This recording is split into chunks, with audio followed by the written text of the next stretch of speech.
we visited the USC Brain and Creativity Institute, where I had my head examined, literally, to try to figure it out. I'm going to go into this fMRI machine, a tiny tube will surround me, we'll get a baseline reading of my brain, and then I'm going to listen to some music, and we're going to see how my brain responds. Just close your eyes, relax, and try and get into the music as best you can, okay? And here's what we saw.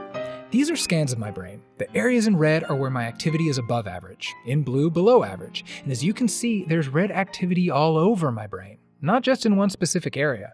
25 years ago, the idea was that language is in the left side of the brain and music is in the right side of the brain. But now that we've got better quality tools, higher resolution neuroimaging and better experimental methods, we've discovered that's not at all right. How does that play out in different regions of the brain?